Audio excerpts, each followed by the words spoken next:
So find the volume of a volleyball if its circumference is 26 inches. So again, we're asked to find the volume. Did I push start? I did push start. No, I didn't push start.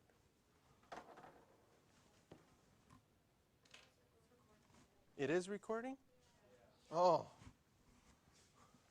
Before it was all, oh my goodness. Things are going bad to worse. This will be a great video when you see it. Are you sure that it's recording? Yeah. But it's blinking. Okay. Oh, now it turned yellow. Now it's, I don't know, whatever. Before, when it was recording, this little chair at the bottom turned yellow, and I was like, oh, it's yellow. It must be recording. And now it's not yellow. So I'm confused.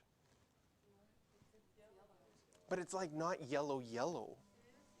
But like, see how it's yellow, yellow there? It was doing that before. I don't know.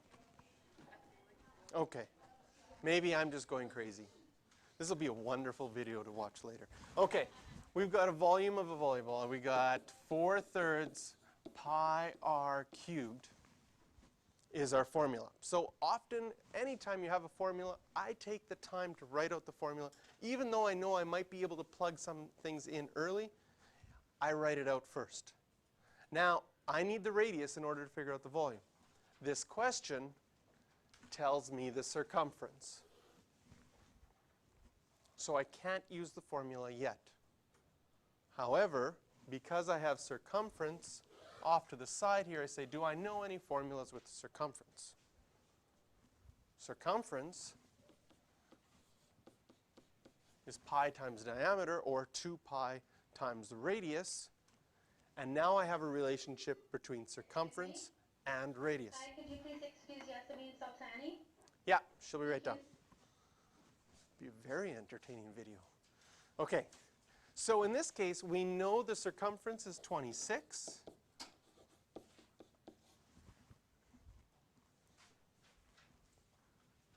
And if we divide by 2 pi, we're going to get our radius. Now, this is a great question because at this next point, I want you to type this into your calculator and get the right answer. Okay? And I want a show of hands because I'm going to put the two most common answers that appear when you type this into your calculator. There is only one answer. The smaller one is 4.13. The bigger one is 40.84.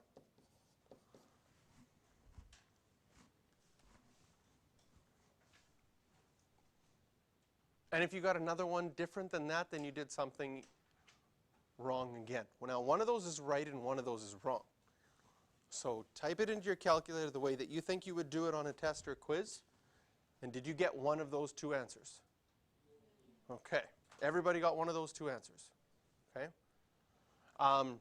Just raise your right hand if you got the first answer, left hand if you got the second answer. Okay, so I see some hands of each. Okay, so this is good because some of you are making a mistake, some of you are doing it right. It could happen. If you're making a mistake, I want you to find that mistake out now rather than make a mistake like that on a quiz. Okay? First of all, I'm going to use the fraction button to do it because if I write it exactly as I see it, it will give me the right answer. So it was 26 on the top and 2 pi on the bottom. Okay? Who used the fraction button? Did anyone use the fraction button? So we had one person use the fraction button. So that person got it right, for sure, because that fraction button will always work. How many people just used the divide button because it was just like, that will be quicker? Good, because the divide button is quicker, but it sometimes makes mistakes. So here is the right answer. It's the smaller one, 4.13. What happened that we got that bigger answer is this. When I write 26 divided by 2 pi, just like I had in the question, which many of you did, right? I get 40-something. What went wrong? Well, your calculator does order of operations. Yes, Stephen? It does. Well, it'll go from left to right. It'll say 26 divided by 2 is? 13, yeah. And then when it has that 13, it says, what's next? Times by pi. So then it does 13 times pi. And so what your calculator is doing when you type, first of all, we'll put an X through this one, because when you type 26 divided by 2 pi, it does 26 divided by 2 times by pi, which is the same as having the pi in the numerator.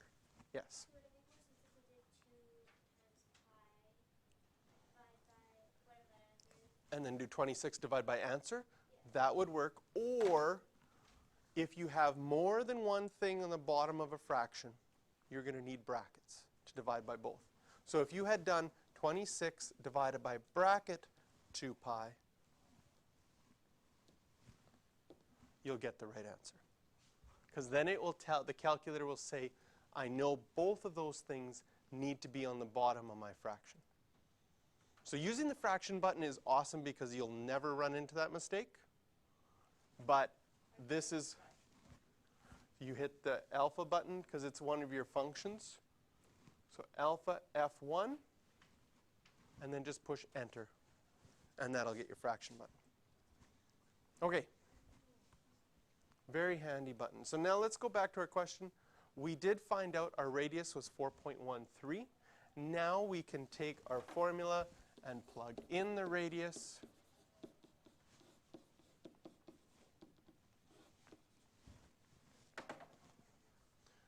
And again, we'll want to use, so I'll do 4 divided by 3. Here I can just do that normally because there's only one thing on the bottom of my fraction.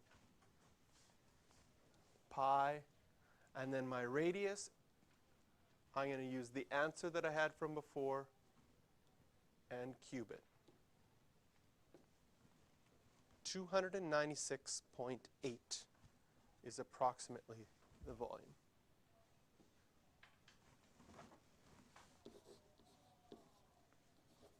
.296.8. We were dealing with inches, so this will be inches cubed.